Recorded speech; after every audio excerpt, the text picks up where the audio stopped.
नमस्कार दोस्तों, आपका स्वागत है अलौकिक दुनिया में। आज हम आपको बताने वाले हैं माँ विंध्यवासिनी व कृष्ण भगवान के बीच क्या रिश्ता है।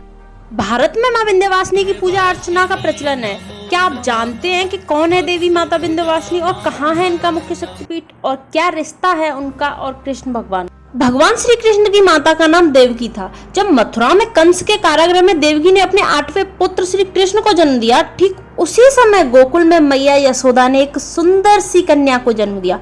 वसुदेव जी बाल कृष्ण को कारागृह से निकालकर यमुना को पार करके गोकुल पहुंचे तो वहां नंद बाबा ने अपनी पुत्री को कृष्ण भगवान से बदल दिया।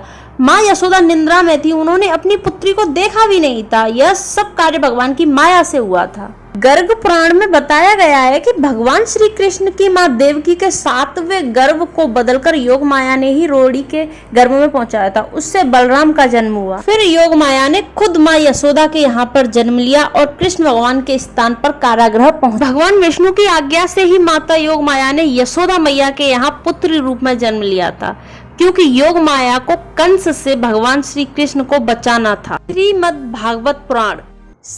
भागवत पुराण की कथा अनुसार देवकी के 8वें गर्भ से जन्मे श्री कृष्ण को उनके पिता वसुदेव जी ने कंस से बचाने के लिए रातों रात यमुना नदी को पार कर गोकुल में नंद बाबा के घर पहुंचा दिया। यशोदा के गर्भ से पुत्री के रूप में जन्मी भगवान की शक्ति योग माया को चुपचाप वे मथुरा जेल में ले आए। जब कंस को देवकी की 8वीं संतान की खबर मिली तो वह कारावास पहुंचा। उस निर्दयी कंस ने जैसे ही उस नवजात कन्या को देवकी की गोद से छीना और कहा कि भविष्यवाणी भी मिथ्या होने लगी। कहा था पुत्र होगा, ये तो कन्या है। जैसे ही हंसते हुए कंस ने उसे दीवार पर जोर से फेंका, वह कन्या अपनी असली दिव्य रूप में आ गई और कंस के वध की भविष्यवाणी की कि तुझे मारने वाला इस दुनिया में आ चुका है, तेरी मौत निश्चित है। वह अपने विंध्याचल पर्वत पर वापस लौट गई। शिव पुराण के अनुसार माँ विंध्यवासिनी को माता सती माना गया है, इसीलिए उन्हें वन दुर्गा भी कहा जाता है।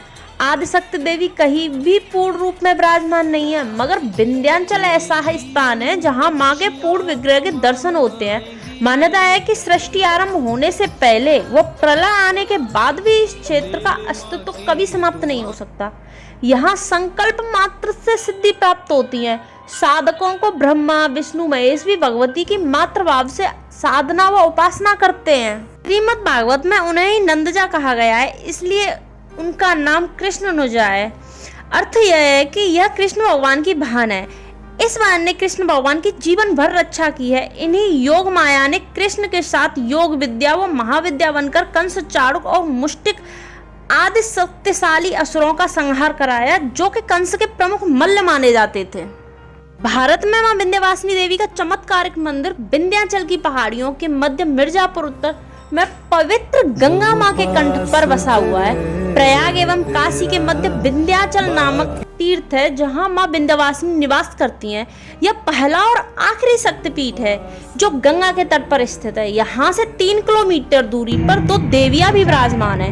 कालीखोप पहाड़ी पर मां काली विराजमान है व अष्टभुजा पहाड़ी पर मां अष्टभुजी देवी। इन विंध्याचल वासिनी माँ को 108 शक्तिपीठों में माना जाता है। माता विंध्यवासिनी का धाम मणिद्वीप के नाम से भी विख्यात है।